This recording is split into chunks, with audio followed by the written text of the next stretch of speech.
بسم اللہ الرحمن الرحیم، السلام علیکم۔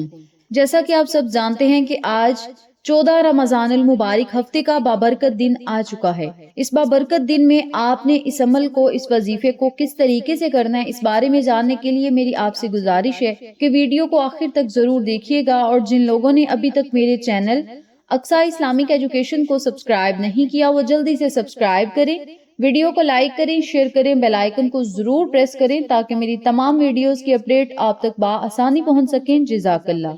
میری پیاری بہنوں اور میرے پیارے بھائیوں، رمضان المبارک کا مبارک اور بابرکت مہینہ بڑی تیزی سے گزر رہا ہے۔ یہ رمضان المبارک کا دوسرا عشرہ ہے جسے مغفرت کا عشرہ کہا جاتا ہے۔ اس عشرے میں جتنی زیادہ ہو سکے اللہ تعالیٰ سے اپنی بخشش اور مغفرت کروا لیں، اللہ رب العزت کا ذکر پاک کریں، جتنا زیادہ ہو سکے استغفار کی دعائیں پڑھیں، استغفار پڑھیں یا پھر استغفر اللہ پڑھیں، کیونکہ اس بابرکت عشرے میں جب بندہ اللہ کا ذکر پاک کرتا ہے، شدت سے جب اللہ کو پکارتا ہے، تو اللہ تعالیٰ اسے کبھی بھی تنہا نہیں چھوڑتا اور نہ ہی اسے در در کی ٹھوکریں کھانے دیتا ہے، بلکہ اللہ تعالیٰ اسے اپنے انعامات سے فیض یاب کرتا ہے۔ تو میری پیاری بہنوں اور میرے پیارے بھائیوں، آج 14 رمضان المبارک ہفتے کا بابرکت دن آ چکا ہے۔ آج ایک ایسا عمل لے کر میں آپ کی خدمت میں حاضر ہوئی ہوں جسے پڑھنے کے بعد پورا سال انشاءاللہ آپ اللہ کی حفاظت میں آ جائیں گے۔ اللہ تعالیٰ آپ کے رزق اور دولت کا انتظام کرے گا، کیونکہ آج بہت ہی خوبصورت دن ہے، قبولیت کا دن ہے، اللہ سے مانگنے کا دن ہے، مرادیں پانے کا دن ہے، دعائیں مقبول کروانے کا دن ہے، بابرکت گھڑیاں ہیں، بابرکت یہ دن ہے۔ ان بابرکت گھڑیوں میں جب آپ اپنے رب کریم سے مانگیں گے تو اللہ تعالیٰ آپ کی ہر مانگی ہوئی دعا پر کن فیکون کی مہریں لگائے گا۔ اللہ تعالیٰ کن کا فیصلہ کرے گا، فیکون ہوتا چلا جائے گا۔ تو میری پیاری بہنوں اور میرے پیارے بھائیوں، آج اس عمل کو پڑھنے سے رزق مانگنے والوں کو رزق ملے گا، دولت کے خزانے ملیں گے، کاروبار میں ترقی اور عروج ملے گا۔ دنیا کی جس حاجت کی بھی نیت کر کے آپ بیٹھو گے اور اس عمل کو کرو گے، انشاءاللہ ہر شے چل کر آپ کے پاس آئے گی، کیونکہ اللہ رب العزت ہر چیز پر قادر ہے۔ رب کریم قدرت رکھتا ہے، وہ جسے چاہے جتنا چاہے جب چاہے عطا کر سکتا ہے۔ تو آپ نے بس اللہ تعالیٰ سے رو کر مانگنا ہے، شدت سے مانگنا ہے، کیونکہ رو کر مانگی گئی دعائیں ضرور مقبول ہوتی ہیں۔ اللہ والوں میں سے ایک ولی اللہ ایسے تھے جو صرف لوگوں کی مدد کرتے تھے، یعنی صدقہ خیرات کرتے تھے، اللہ کی راہ میں خرچ کرتے تھے۔ ان کے پاس اپنے لیے کھانے کو بھی کچھ ہوتا تو وہ کھانے سے پہلے کسی دوسرے کو پہلے دیکھتے، اگر کوئی ضرورت مند ہوتا تو اسے دے دیتے، یعنی اللہ کی راہ میں سچے دل سے وہ خیرات کیا کرتے تھے، لوگوں کی مدد کیا کرتے تھے۔ اور اتنی انہوں نے لوگوں کی مدد کی کہ مدد کر کر کے ان پر بہت زیادہ قرض چڑھ گیا، یعنی وہ مقروض ہو گئے۔ ایک دن بہت سارے لوگ جمع ہو کر ان کے پاس آئے اور کہنے لگے کہ ہمیں ہمارا قرض واپس کریں، ہمارا قرض واپس کریں۔ لیکن انہوں نے یہ سوچا کہ میرا یہ اصول ہے کہ میرے پاس جب بھی کوئی آتا ہے، چاہے کوئی مہمان ہو، چاہے کوئی ضرورت مند ہو، میں اس کو خالی ہاتھ نہیں بھیجتا، کچھ کھلائے پلائے بغیر نہیں بھیجتا۔ ان کے ذہن میں یہ نہیں تھا کہ یہ لوگ مجھ سے قرض لینے آئے ہیں تو میں قرض کیسے ادا کروں گا، بلکہ ان کے ذہن میں یہ تھا کہ یہ میرے پاس مہمان آئے ہیں تو میں نے انہیں کھلانا کیا ہے۔ وہ سب کو بٹھاتے گئے، اتنی دیر میں ایک بچہ آ گیا جس کے پاس کھانے پینے کی کچھ تھوڑی سی اشیاء تھی، کچھ میٹھی اشیاء تھی۔ وہ بچہ محنت مزدوری کر رہا تھا، اور اس بچے کے پاس میٹھی چیز میں آج کل ہم اس چیز کو لچھا وغیرہ بولتے ہیں، اس طرح کی اس کے پاس کوئی میٹھی چیز تھی۔ اس ولی اللہ نے کیا کیا، اس نے کہا کہ بچے آپ یہ والا سامان میرے مہمانوں کو کھلا دو، میں آپ کو اس کی رقم ادا کر دوں گا۔ اس بچے نے وہ ساری چیزیں ان میں تقسیم کر دی، اور بچہ بڑا خوش ہو گیا کہ آج تو بہت زیادہ پیسے ملیں گے اور میں گھر ٹائم پہ چلا جاؤں گا۔ اس ولی اللہ نے اس بچے کو بھی انہی لوگوں میں بٹھا دیا جو قرض لینے کے لیے آئے تھے۔ اب سب لوگ بیٹھ کر انتظار کر رہے تھے، لیکن وہ ولی اللہ کیا کہہ رہے تھے کہ بیٹھے رہو، جب ملے گا تو چلے جانا، میں آپ کو ضرور دوں گا۔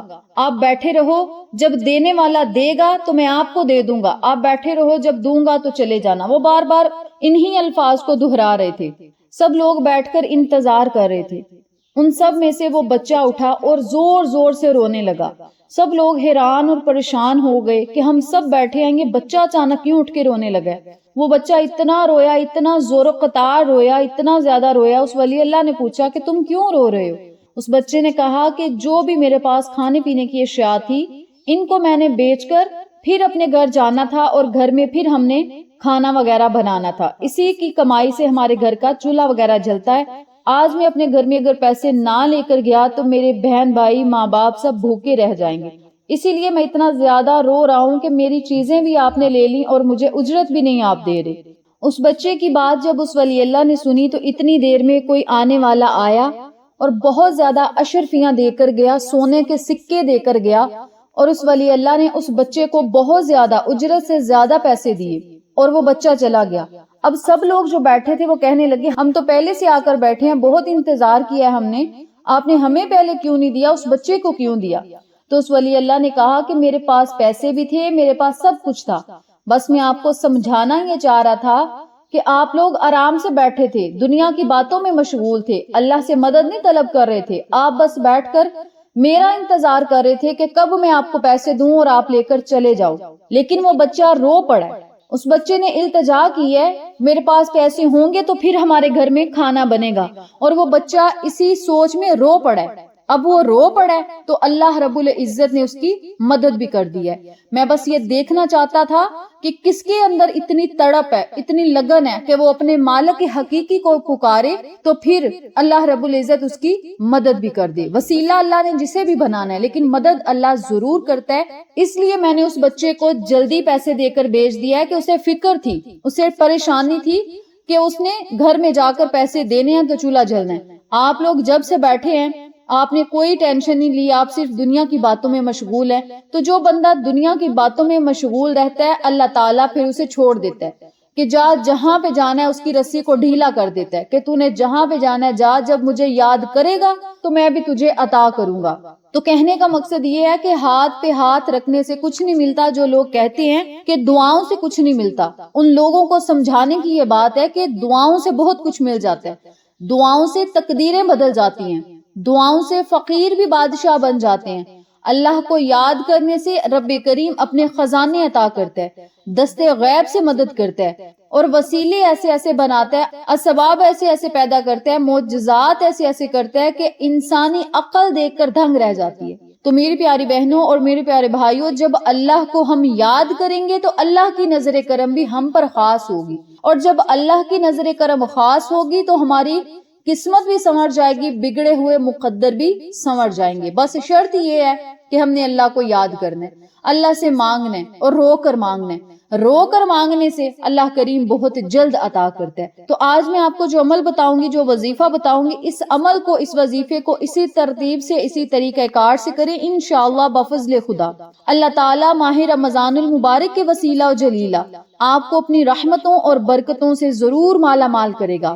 آج کے دن سے مانگنا شروع کر دیں، جو مانگنا چاہتے ہیں وہ مانگ لیں، جو خالی جھولیاں بھرنا چاہتے ہیں وہ بھروا لیں، کیونکہ رمضان المبارک کے چند ہی دن باقی رہ گئے ہیں، اور رمضان المبارک کی ایک ایک گھڑی قبولیت کی گھڑی ہے، ایک ایک لمحہ قبولیت کا لمحہ ہے، اور اللہ تعالیٰ کے نور سے بھرپور ہے ہر ایک گھڑی، ہر ایک لمحہ۔ تو ان دنوں میں آپ نے اللہ تعالیٰ سے رو کر دعائیں کرنی ہیں، ہر گھڑی میں اللہ تعالیٰ دعائیں مقبول فرماتا ہے۔ اس مہینے میں مانگی گئی دعا رد نہیں ہوتی، بلکہ اللہ تعالیٰ 70 گنا زیادہ عطا کرتا ہے، نیکیوں کا اجر بھی 70 گنا زیادہ ملتا ہے، اور مانگنے والے کو اللہ تعالیٰ 70 گنا زیادہ خزانے عطا کرتا ہے۔ رجب ایسا مہینہ ہے جس میں بیج بویا جاتا ہے، شعبان ایسا مہینہ ہے جس مہینے میں اس فصل کی دیکھ بھال کی جاتی ہے، لیکن رمضان ایسا مہینہ ہے جس میں فصل کاٹ دی جاتی ہے، محنت کرنے والے کو پھل مل جاتا ہے۔ رمضان المبارک کے بابرکت دن چل رہے ہیں، جن لوگوں نے محنت کی ہے وہ فصل کاٹ لیں گے، جنہوں نے نہیں محنت کی وہ رو کر مانگ لیں، اللہ تعالیٰ اس فصل میں سے ہی آپ کو حصہ نکال کر ضرور دے گا، بشرط یہ کہ آپ نے کیا کرنا ہے، صرف رو کر مانگنا ہے، گڑ گڑا کر مانگنا ہے، عاجزی اختیار کریں۔ اللہ تعالیٰ آپ کو دن دگنی رات چگنی ترقیاں ضرور عطا کرے گا انشاءاللہ بفضل خدا۔ اللہ والے فرماتے ہیں نصف رمضان میں جب بندہ اللہ تعالیٰ کو کسی خاص مقصد کے لیے پکارتا ہے یا کچھ خاص مانگتا ہے یا پریشانیاں تنگ دستیاں ختم کروانے کے لیے رو کے اللہ تعالیٰ سے کچھ مانگتا ہے تو اللہ تعالیٰ اس کی تمام پریشانیوں کو ختم کر دیتا ہے، بیماریوں سے شفائیں عطا کرتا ہے، کامیابیاں اس بندے کا مقدر بن جاتی ہیں۔ آج 14 رمضان کا دن ہے، کل 15 رمضان ہے۔ اس عمل کو آپ 14 رمضان کے دن بھی کر سکتے ہیں، 15 رمضان کے دن بھی کر سکتے ہیں، اور یہ ایسا عمل ہے جس کے کرنے سے قرض بھی اتر جائیں گے، کروڑوں کے حساب سے رب کریم آپ کو رقم بھی عطا کرے گا، اور کامیابیاں آپ کے مقدر بن جائیں گی۔